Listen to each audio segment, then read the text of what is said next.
Good morning and good evening, everyone. Today we have a celebrated professor of marketing with us, Dilip Soman. He works for Toronto University.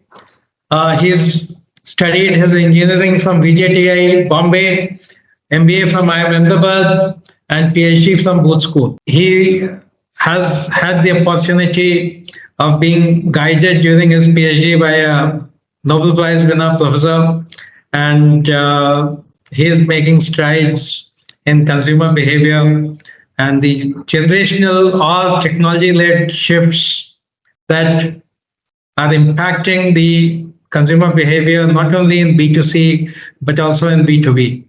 This would be an interesting conversation and a lot of learning for our fellow professionals in marketing and business development, in HR, and really across.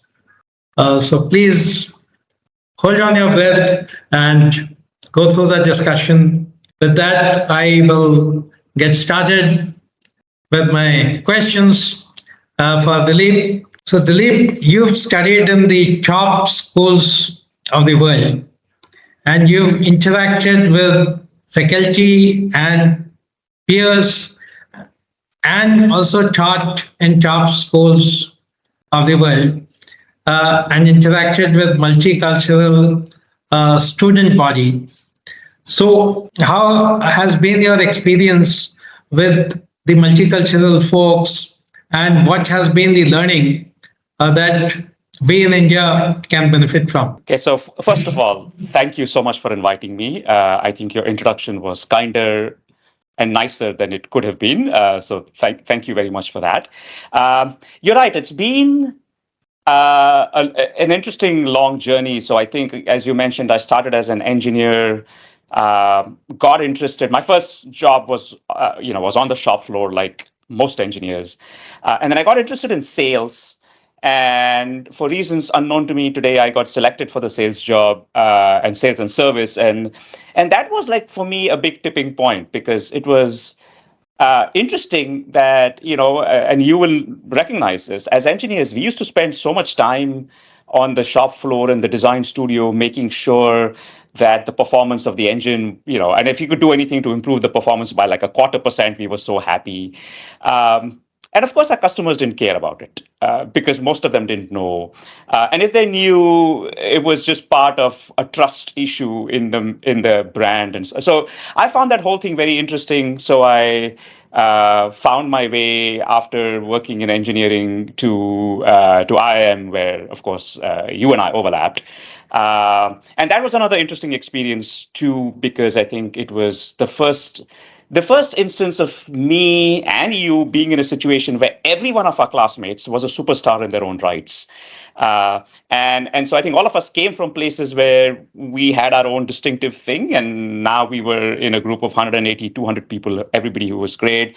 I then went on to get my PhD at Chicago. I started off sort of trying to be a traditional marketing person, but eventually I met a few people that went on to become the pioneers of behavioral economics, and so that's what I did my own research in. And then since then, I've lived in and taught in Colorado in the United States, and then Hong Kong for 4 years, and then eventually in Toronto, and I work with a number of companies all across the world. So it's been, as you say, a very interesting cross-cultural, cross-generational experience because, again, in my teaching, I'm dealing with people who are as young as 20, 21. And in my consulting, I'm working with, C-suite folks who are 50s and 60s and 70s sometimes. And so, yeah, the whole experience has been interesting. I think I've learned a few things, but I just want to crystallize all of that in one claim. And I think that the claim is that across generations and across cultures, I think people are more similar than they are dissimilar. And this might sound strange, but what I mean to say is that the basic motivations that drive people are the same, right? Like we all want to fit in, and we all want to we don't like losing. So if you start looking at the very basic motivations of human behavior, like whether you're a 70-year-old C-suite member or a 21-year-old college student, they're all the same. Now, how they express themselves are very different, right? Or think about cross-culturally, same thing, right? Like all of us want the best for our families, and I think that's universal.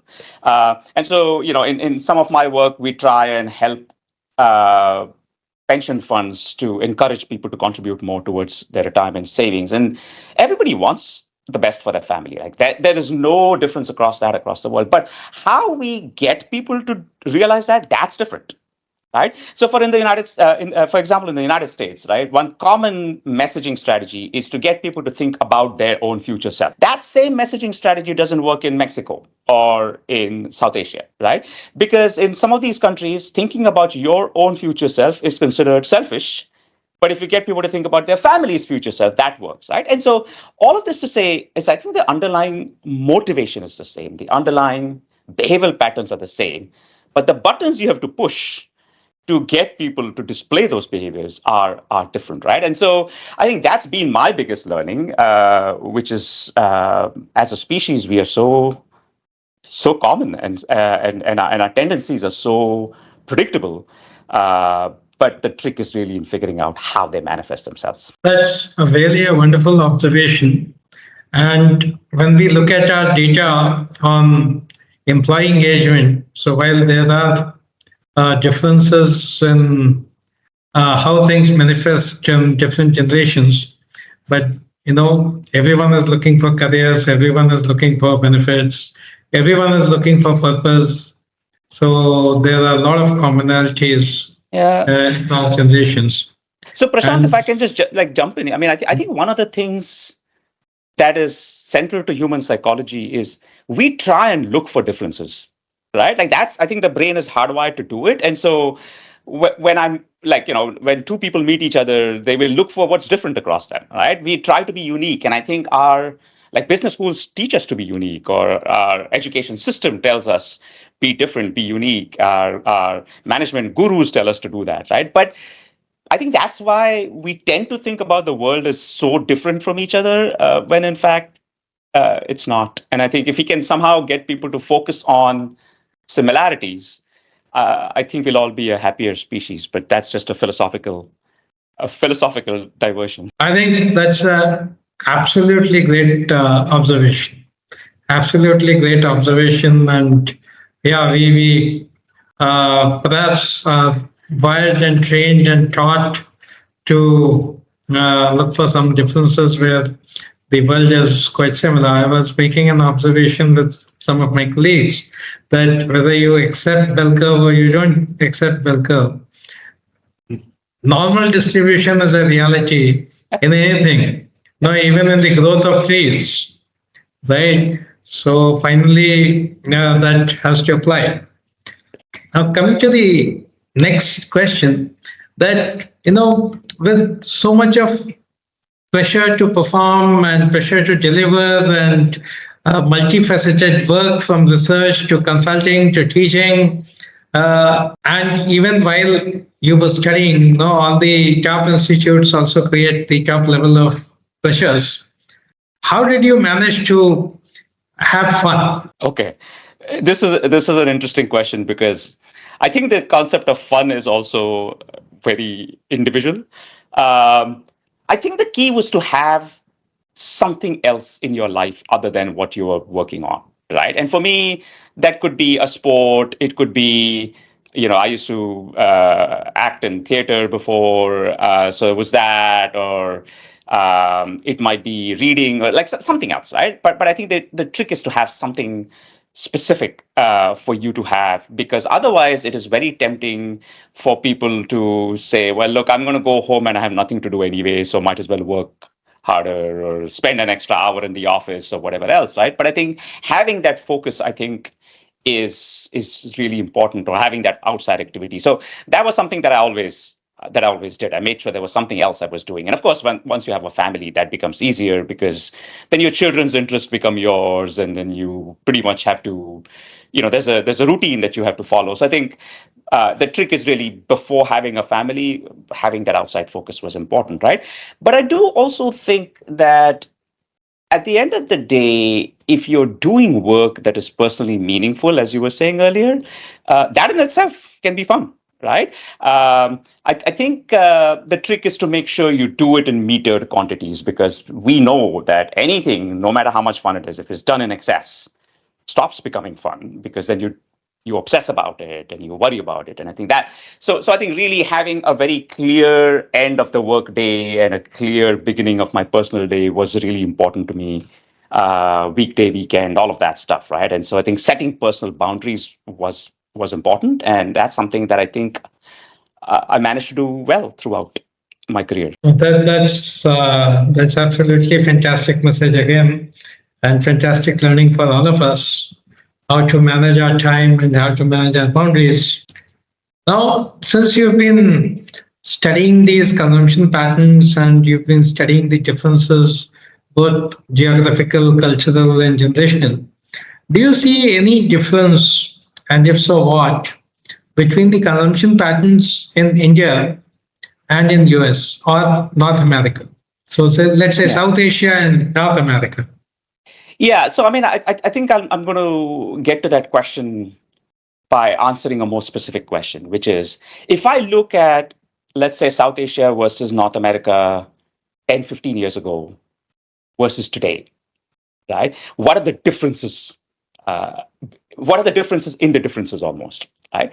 And I think back, for example, to the time that you and I were starting our careers after the MBA. That's the mid 1990s, and we were still, I mean, South Asia and India in particular, we were still at the cusp of that sort of prudent generation, which was just beginning to learn to live with affluence, right? And so I think at that point in time, there was still those, I call them Indian values, if you will, or South Asian values of, saving for the future and not indulging too much, and work comes before pleasure, and family is everything. And that, those things were still pretty strong,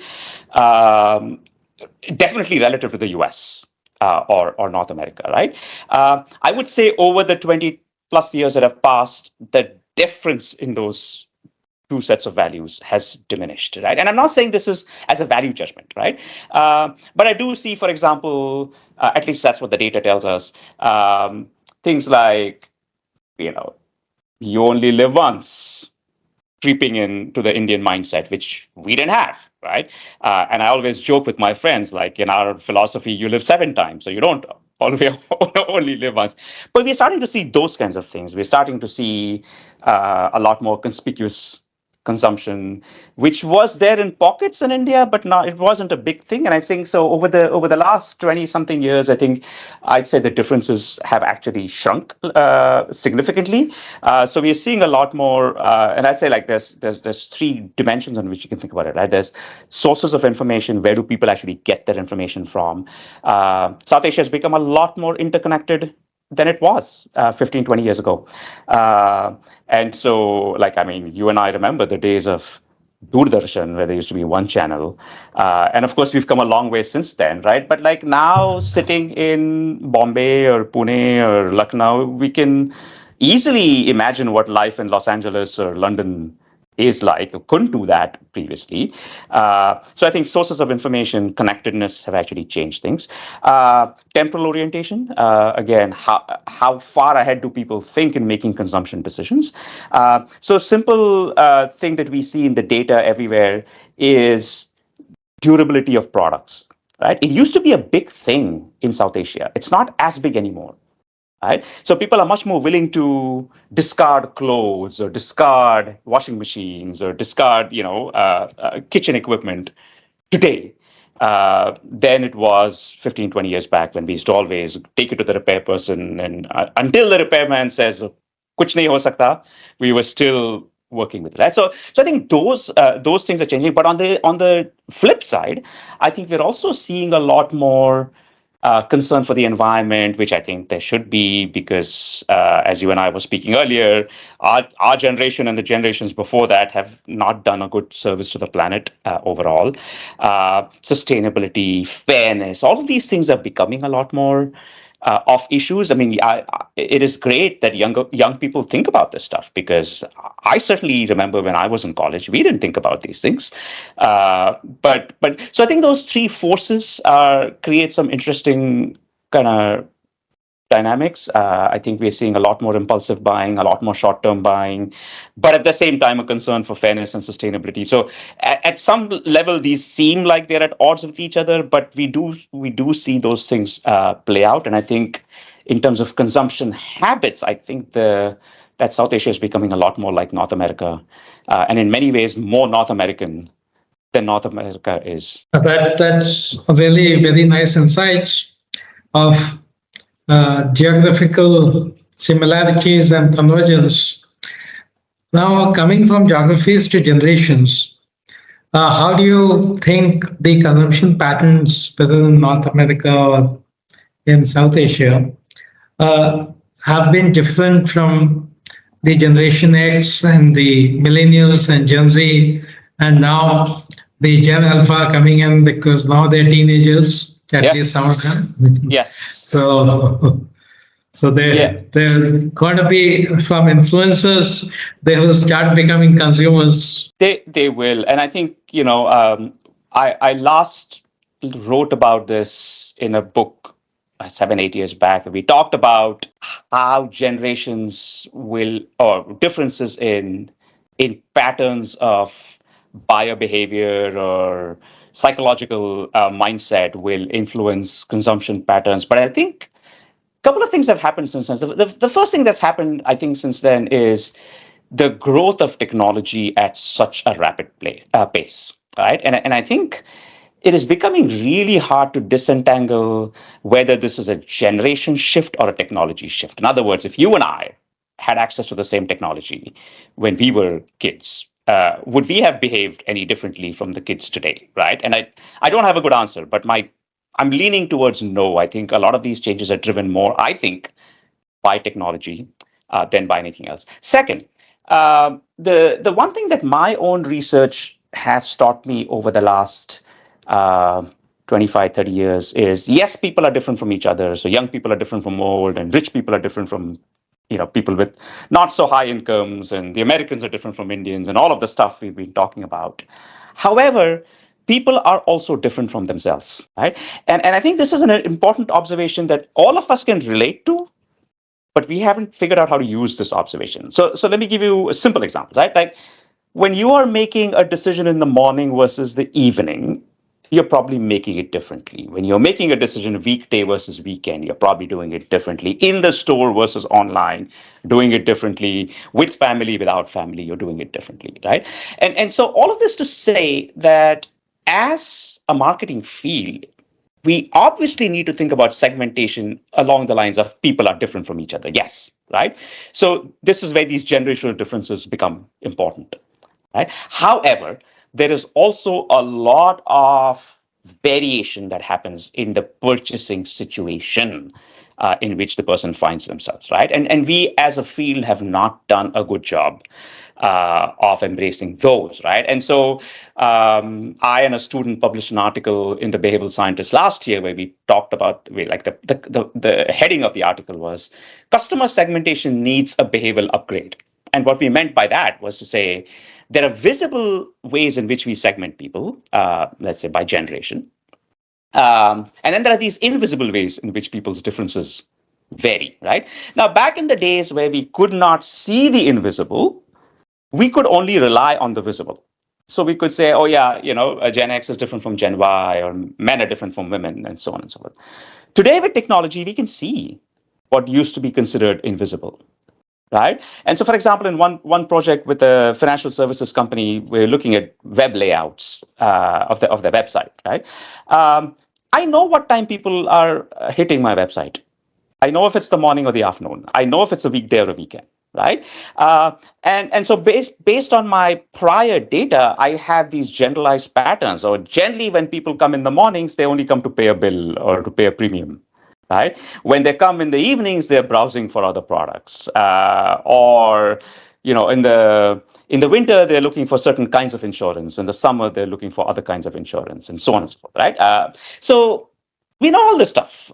This used to be invisible to us, but now we know this, right? And so now we say, well, as a function of when the person lands up on the web page and where they're landing up from. So if you come directly to my web page, you know me, right? If you come to me via a search engine, you don't know me. And so the way I'm going to present that information to you should be different, right? And I think that's the kind of power that technology is going to give us. I mean, some companies have started doing this. A lot of others haven't yet. I mean, I think the technology is now getting to a place where we can do it at a relatively mass scale, right? But I mean, to me, I think that's how we should start thinking about segmentation going forward. So are there differences between Gen X, Gen Y, Gen Z? Yes.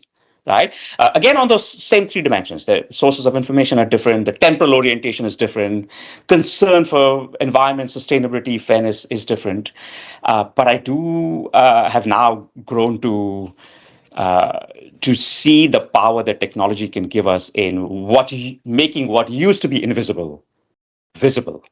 And once we have that, I think then we combine everything we know about generational shifts with everything we know about situation.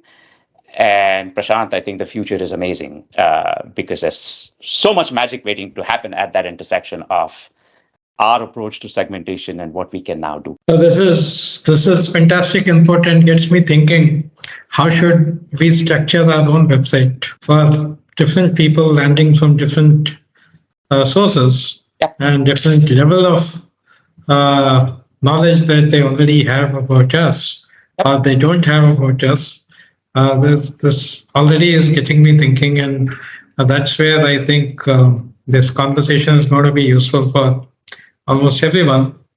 Now, Prashant, on that, like again, I think it's a fundamental shift in mindset, right? Like remember when we were at IIM, when we worked on projects, right? The usual thinking was, what do the majority of people do? And then we design for that majority, right? Now we don't need to do that. Because I can, like, depending on when and where the person is showing up, I already know which part of the minority they might be from.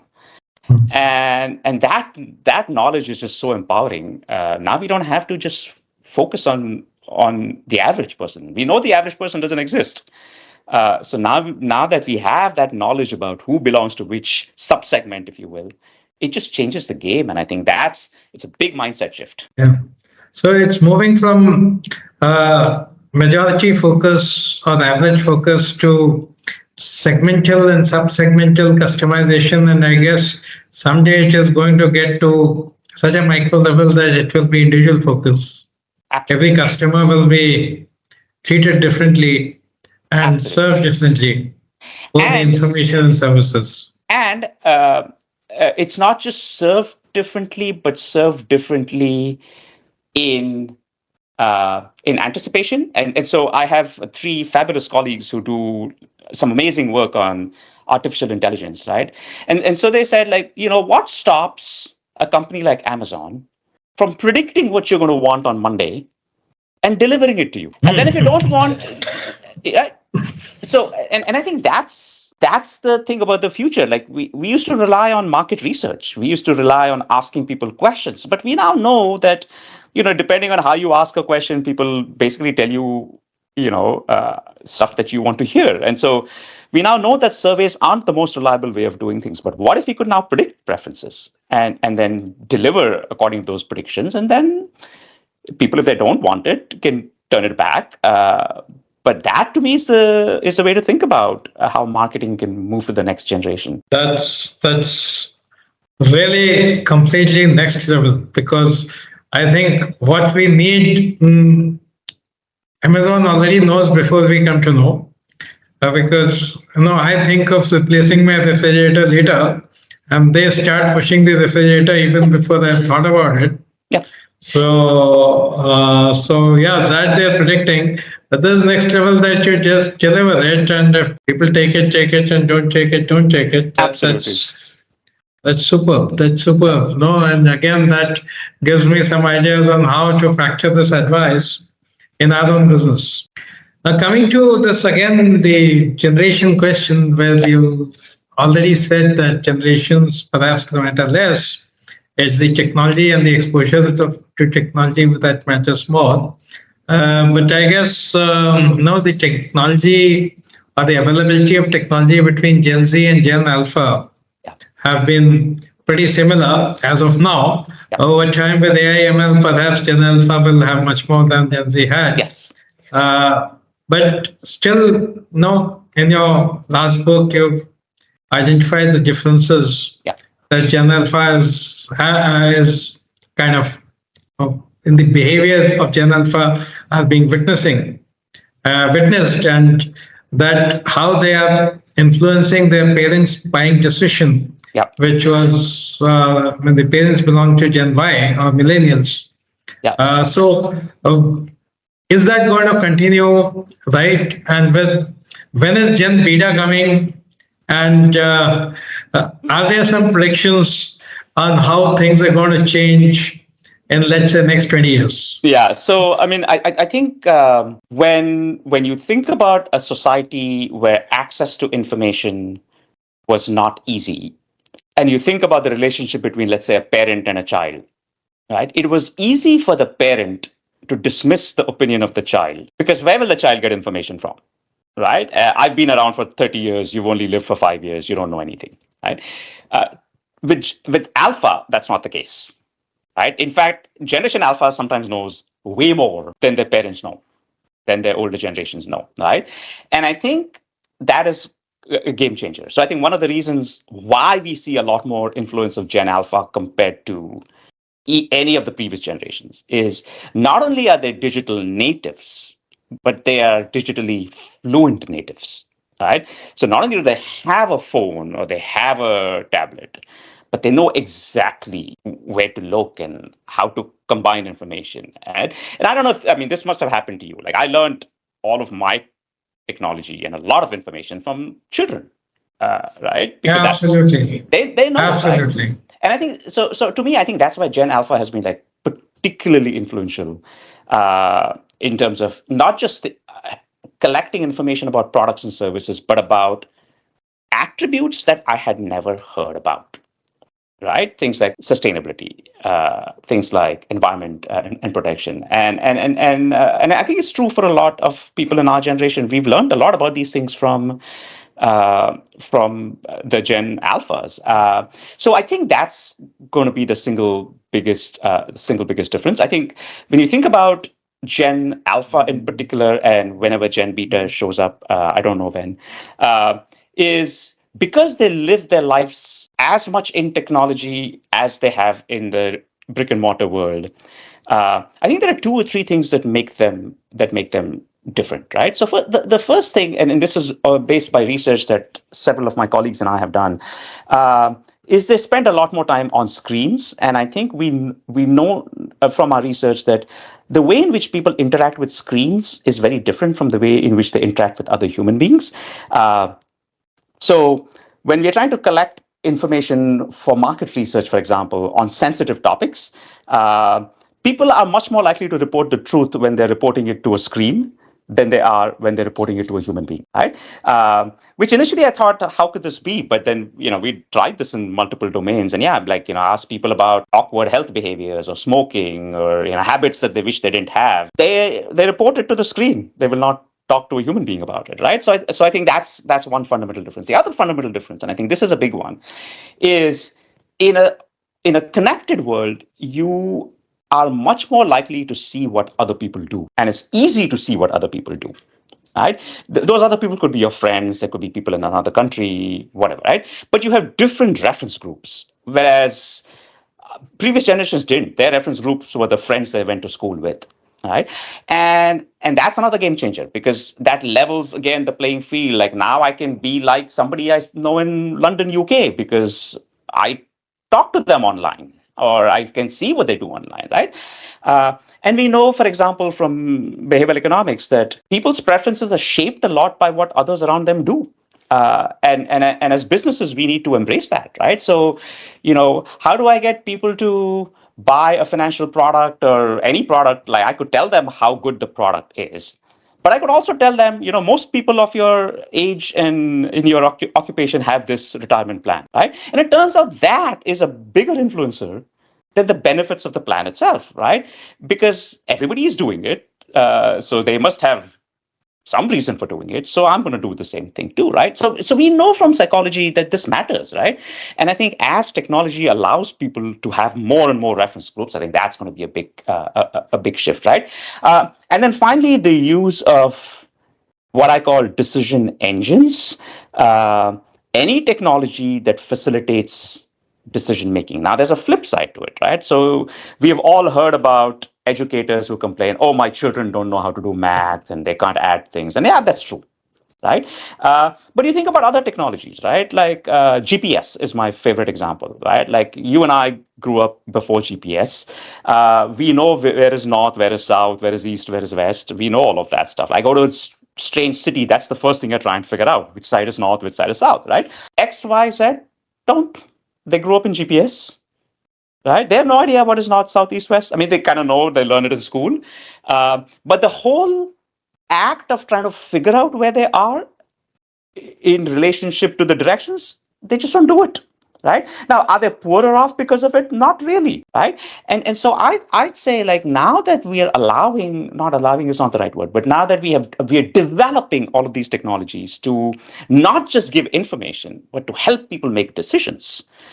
Alpha is fabulous at that. Like, they're really good at embracing those kinds of things. And I have conversations with my own children, with my students. I mean, why did you pick this?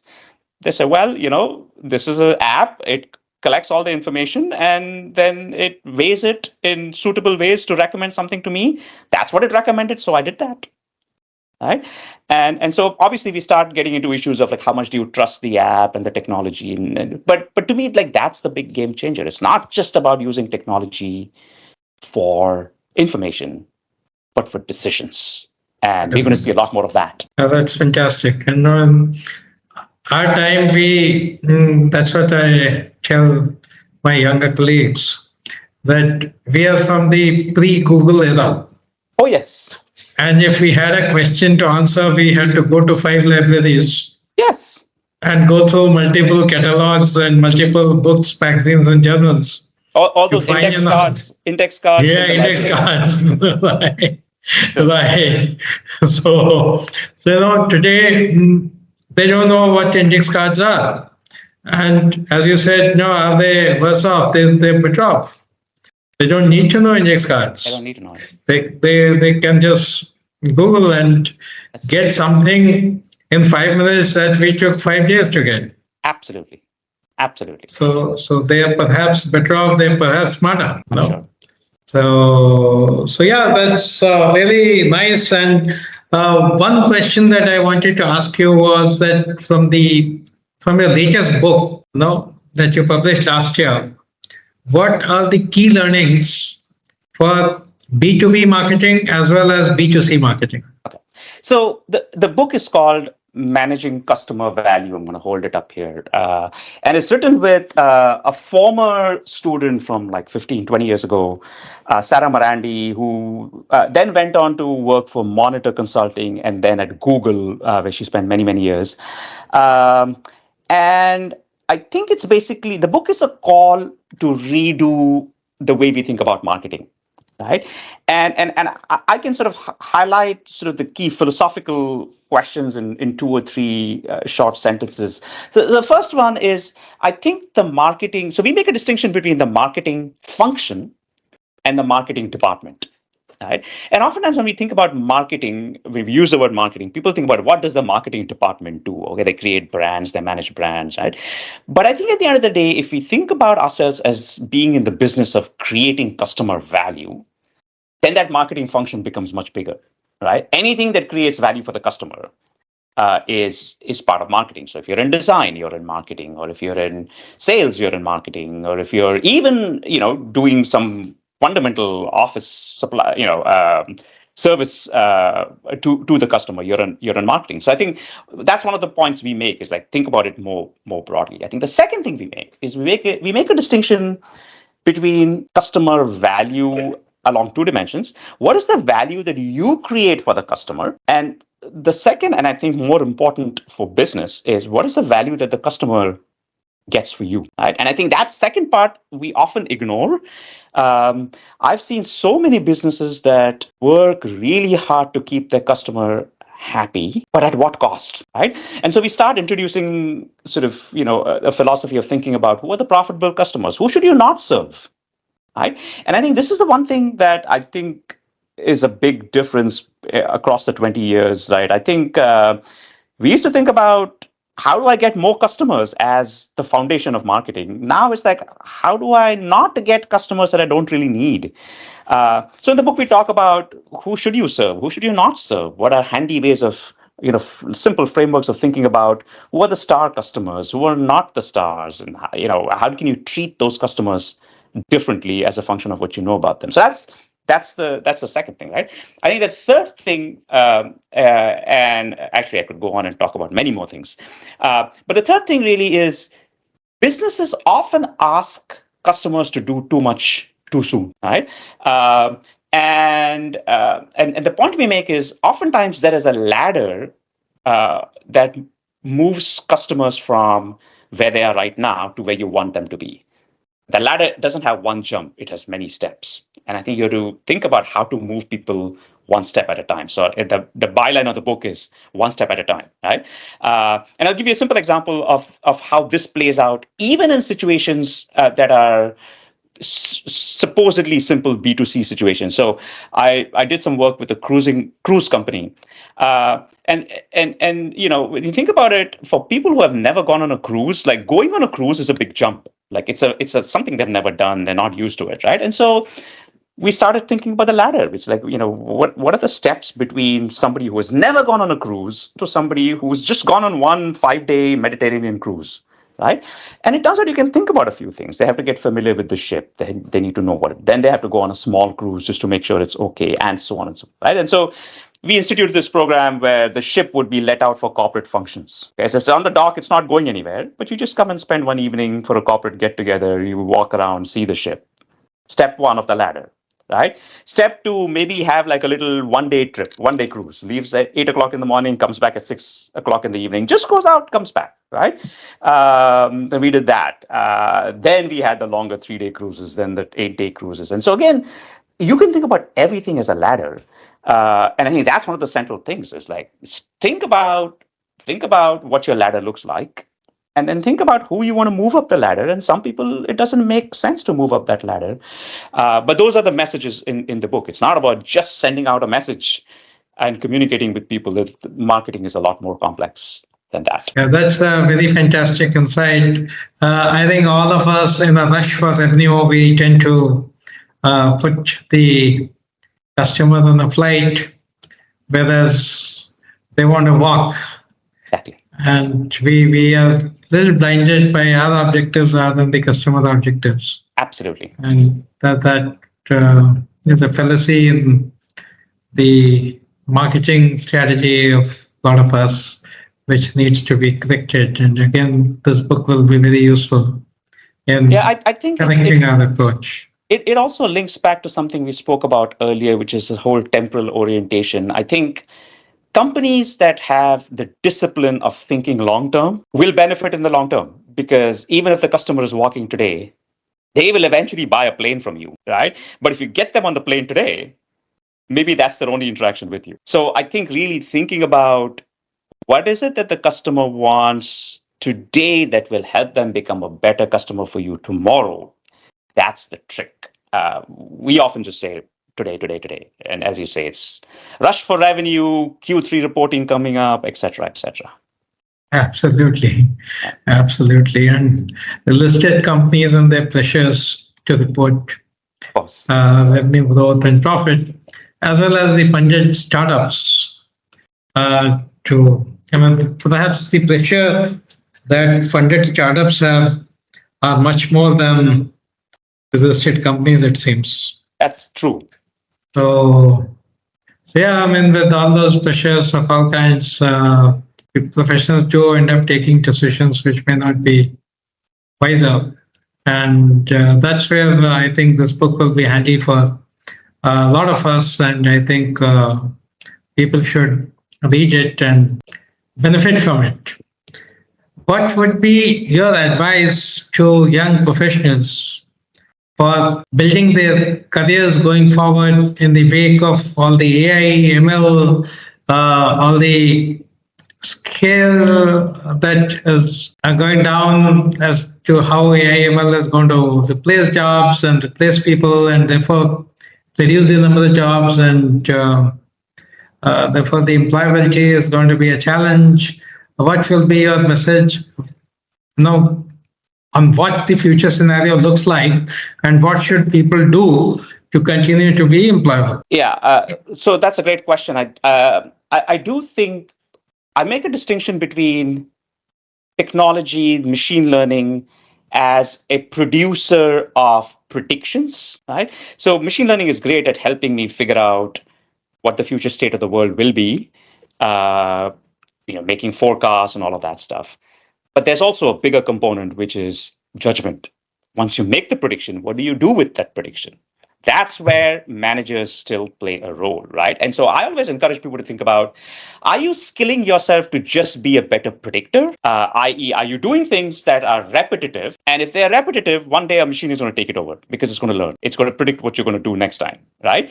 But if your skill set is one in which you are a judge, that there's a repetitive task, you have to now make a decision as to how to allocate resources to it. That's something that the machine doesn't do. Or will not do in the foreseeable future, right? And so, to me, that's the rule of thumb. Think about what kind of skill set you have. If you are in a purely repetitive, something that can be mimicked by a machine environment, maybe it's time to reskill yourself. But look at things which involve more judgment, more creativity, more of the human values. And I don't see machines replacing us anytime soon in those. I think, again, that's a very valuable advice, but a lot of jobs today that exist are repetitive. So even if people were to reskill, will the total number of jobs available after reskilling be able to absorb the total employable population? Yeah, so I don't have a great answer to that, particularly in India, because I think in like the job market situation in India is very different from the rest of the world, as you know, because of the population dividend. I think it will mean fundamental changes to A, society, and B, economics. One of the things that I am a big advocate of in this part of the world is basic income. Is that there will be a period of adjustment where a lot of people will lose jobs, and I think like it's just guaranteeing people that you will have the means to live till you reskill. I think is really going to become really important for society, especially at these times. But yeah, you're right. I think we can't just move on with jobs the way we have them today, because 20 years from now, many of those won't exist. So we have to reskill. We have to rethink what work actually means. It is going to be more of the, I call it the judgment economy from now on. Like that's the one that's going to survive because machines are going to do the prediction stuff. No, I think your guidance and your wisdom and knowledge has been great, and the contribution that you've made in general to the society has been great. And I think today's interview is eye-opener and is forcing us to rethink our careers, rethink our way of doing business, and rethink the way we are serving our customers. So that. Thank you. Thank you so much. That's absolutely a great contribution. Thank you very much, Dilip. Thanks a lot. And it really reminds me of our days together at IIM Ahmedabad, and it was always a pleasure talking to you, and continues to be a pleasure talking to you and learning from you. Thank you. So with that, we thank Dilip Soman, and we bid goodbye to Dilip and everyone, and we express our gratitude to Dilip for sparing time to talk to us and share his wisdom and experience with us. Thank you, Dilip. Thank you so much.